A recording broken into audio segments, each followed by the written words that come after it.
Okay, now that we've discussed the steps in the market planning process, that is performing a situation analysis, identifying goals and objectives, and developing a strategy to get from where we are to where we want to be, let's talk a little bit about a few planning tips and notes that your book talked about and that we use when we go out and do planning seminars for individuals and companies.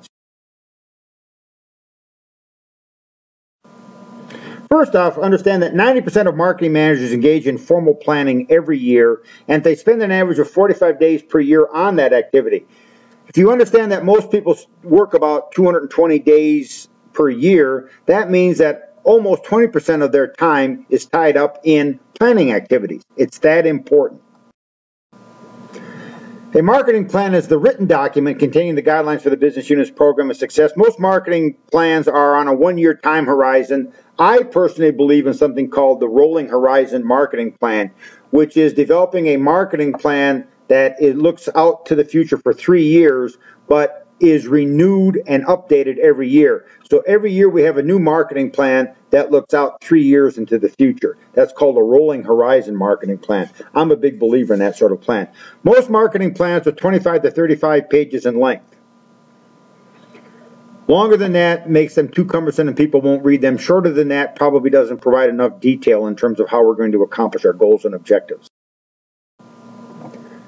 Your book talks about guidelines for an effective marketing plan. So some of the guidelines to create an effective marketing plan include making plans controllable and flexible. That is, making plans that we have the flexibility to change and alter and modify if we're not reaching our goals and objectives. We need to find the right people to implement that plan, and those, by the way, should be the same people who develop the plan. Individuals who develop the plans are the ones that are most likely to be vested in that plan and be committed to that plan and are probably the best people to implement that plan. Should not operate in an organization where one group of people develops the plan and we expect another group of people to actually implement that plan.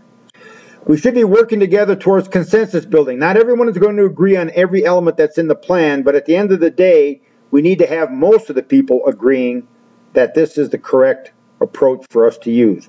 We need, of course, to set measurable and achievable goals, and we need to go out and collect the facts associated with the situation analysis.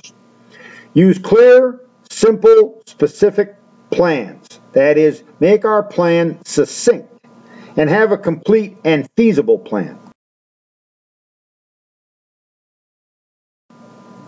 Some frequent planning mistakes. The number one mistake in planning that we find is an inadequate situation analysis. As soon as we start talking about developing a plan, the first thing that we find people want to do is come up with a strategy. Well, there's no reason to come up with a strategy or to come up with goals and objectives until we understand where we are right now.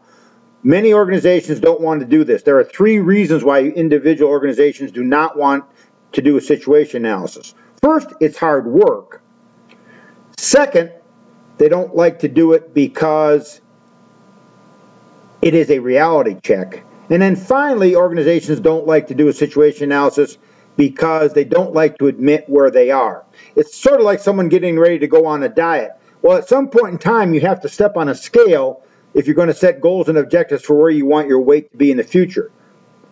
Organizations don't like to step on that scale.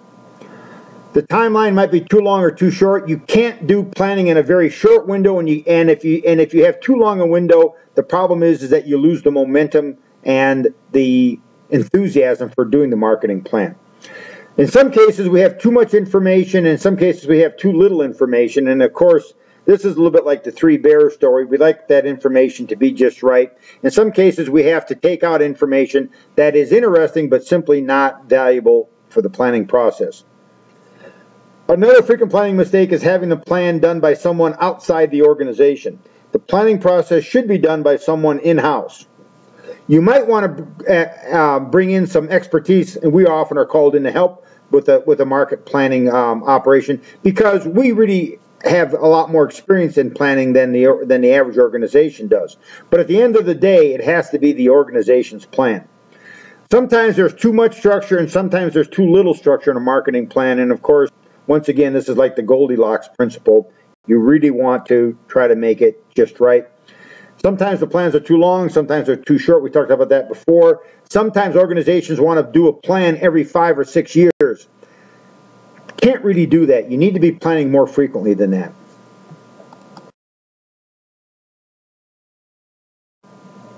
A couple of other good planning tips. Use experience at multiple levels. Use both internal and external data.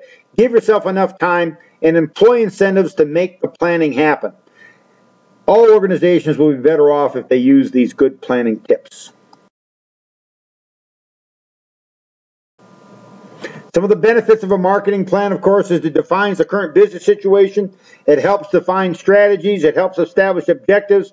It helps establish responsibilities. It acts as a roadmap, and it makes the best use of our resources.